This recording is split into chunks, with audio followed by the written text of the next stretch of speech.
Bismillahirrahmanirrahim. Assalamualaikum warahmatullahi wabarakatuh.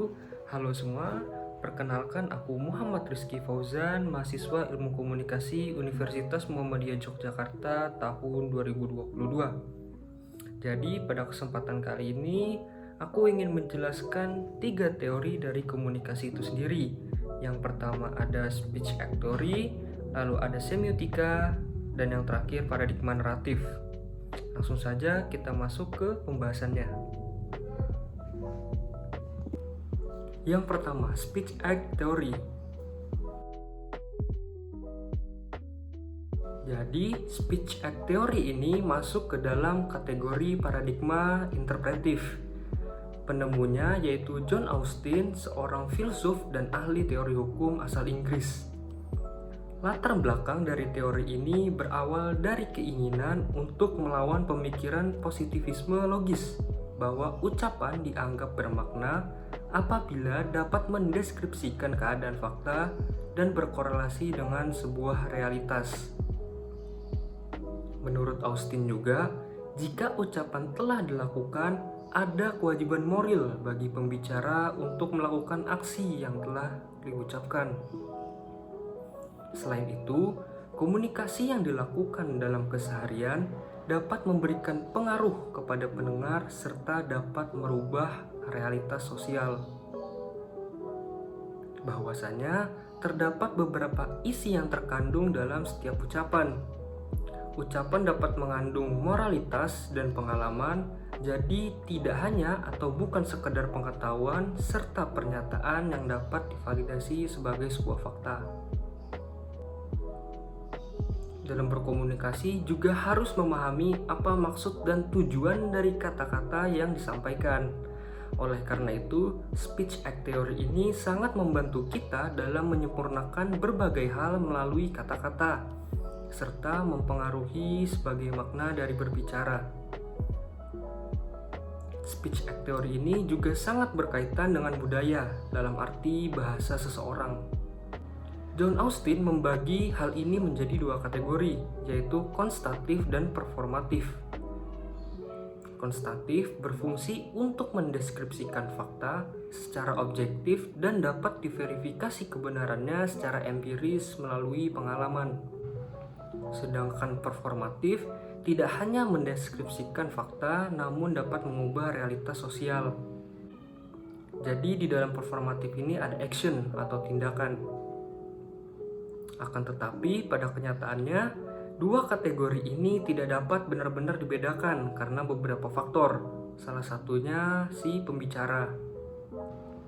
Adapun syarat yang harus dilakukan agar ucapan tersebut tidak dinyatakan sebagai kegagalan. Syarat tersebut meliputi lingkungan yang pas, pembicara yang tepat, dan memiliki prosedur tertentu. Austin juga membagi ucapan menjadi 3 kategori. Yang pertama, locutionary act atau tindakan mengatakan sesuatu melalui kata yang jelas sehingga ada makna di sana. Dan yang kedua, illocutionary act atau ucapan tidak hanya bermakna tapi ada unsur mempengaruhi. Dan terakhir atau yang ketiga yaitu perlocutionary act atau pendengar benar-benar terpengaruh akibat efek psikologis dari si pembicara. Itu saja pembahasan dari speech act theory. Kita masuk ke pembahasan teori kedua yaitu semiotika. Teori semiotika ini saya ambil dari salah satu tokoh besar semiotika dan filsuf asal Prancis yaitu Roland Barthes. Jadi menurutnya semiotika itu merupakan ilmu yang digunakan untuk memaknai suatu tanda. Bagaimana tanda-tanda itu memiliki makna di dalamnya. Dan salah satu tanda tersebut adalah bahasa. Roland Barthes mencetuskan model analisis tanda signifikasi 2 tahap atau 2 order of signification. Kemudian Roland membaginya dalam denotasi dan konotasi.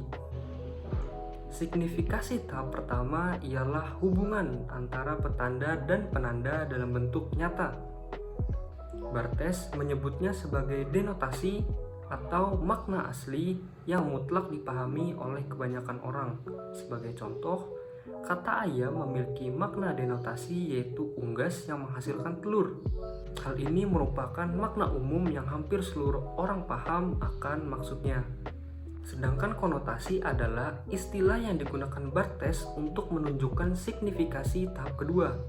Hal ini menggambarkan hubungan yang terjadi ketika tanda tercampur dengan perasaan. Konotasi seringkali tidak disadari kehadirannya dan dianggap sebagai denotasi.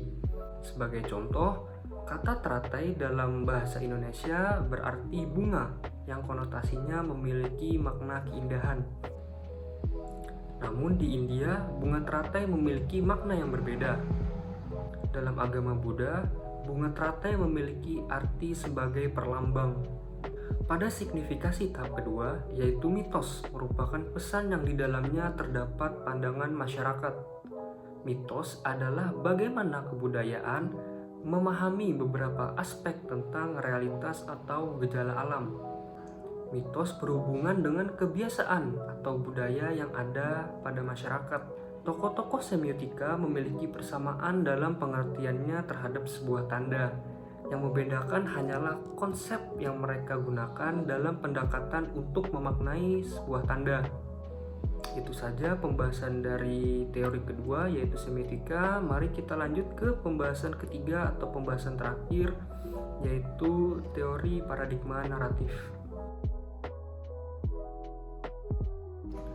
Kita masuk ke dalam paradigma naratif dari Walter Fisher. Jadi, Walter Fisher ini meyakini bahwa manusia adalah seorang pendongeng atau pencerita, dan bahwa nilai, emosi, dan pertimbangan estetika mendasari keyakinan dan perilaku manusia. Atau dengan kata lain, manusia lebih terbujuk oleh cerita yang bagus daripada argumen yang bagus. Penggunaan istilah paradigma menunjukkan bahwa pemikiran Fisher merupakan perubahan besar dari pemikiran yang telah mendukung sebagian besar dari teori komunikasi sebelumnya. Fisher percaya bahwa dia menangkap sifat dasar manusia dengan wawasan bahwa manusia adalah pencerita dan mengalami hidup dalam bentuk naratif. Lalu Fisher juga membagi 5 asumsi dari paradigma naratif ini. Yang pertama itu manusia secara alami adalah pencerita. Fisher di sini meyakini bahwa sifat hakiki manusia itu berakar pada penceritaan. Lalu yang kedua, keputusan tentang nilai sebuah cerita didasarkan pada alasan yang baik. Jadi yang dimaksud di sini adalah bahwa orang-orang membuat keputusan tentang cerita mana yang mereka terima atau mereka tolak itu berdasarkan apa yang masuk di akal mereka atau alasan yang logis dan baik. Lalu yang ketiga, alasan yang baik ditentukan oleh sejarah, biografi, budaya, dan karakter. Jadi yang dimaksud di sini bahwa rasionalitas naratif itu dipengaruhi oleh sejarah, biografi, budaya, dan karakter. Lalu yang keempat, rasionalitas didasarkan pada penilaian orang tentang konsistensi dan kebenaran sebuah cerita. Lalu yang terakhir atau yang kelima, manusia mengalami dunia yang penuh dengan cerita dan harus memilih di antara cerita-cerita tersebut. Adapun konsep kunci dalam pendekatan naratif ini, yang pertama itu adalah cerita. Dalam perspektif Fisher, cerita termasuk akun verbal atau non-verbal dengan urutan peristiwa yang memberikan makna bagi pendengarnya. Definisi Fisher ini sangat luas dan sejajar dengan apa yang dianggap oleh banyak orang sebagai komunikasi itu sendiri. Lebih lanjut, ia juga berpendapat bahwa semua kehidupan terdiri dari narasi. Lalu yang kedua, ada rasional narasi. Mengingat bahwa hidup manusia berpengalaman dalam narasi, manusia juga membutuhkan metode untuk menilai mana yang harus dipercaya dan mana yang harus diabaikan. Standar ini dapat ditemukan dalam rasional naratif. Rasional naratif berbeda dengan logika tradisional, beroperasi atas 2 dasar prinsip yang berbeda, yaitu koherensi dan kesetiaan. Masuk ke pembahasan koherensi, jadi koherensi itu mengacu pada konsistensi internal sebuah narasi. Saat menilai koherensi dalam sebuah cerita, pendengar akan bertanya apakah narasi tersebut tampak menyatu secara konsisten. Ketika pencerita melompat-lompat dan meninggalkan informasi penting, juga tidak lancar dalam menyusun narasinya, pendengar dapat menolak karena cerita tersebut tidak memiliki koherensi di dalamnya. Lalu masuk ke kesetiaan, Fisher menegaskan bahwa ketika narasi memiliki kesetiaan, hal itu merupakan alasan yang baik bagi seseorang untuk memegang keyakinan tertentu atau mengambil tindakan atas cerita tersebut. Baik, mungkin itu saja penjabaran dari 3 teori komunikasi tadi, yaitu speech act theory, semiotika, dan paradigma naratif. Saya Muhammad Rizky Fauzan pamit undur diri. Mohon maaf apabila terdapat banyak kesalahan dan kehilafan. Terima kasih atas atensinya. Wassalamualaikum warahmatullahi wabarakatuh.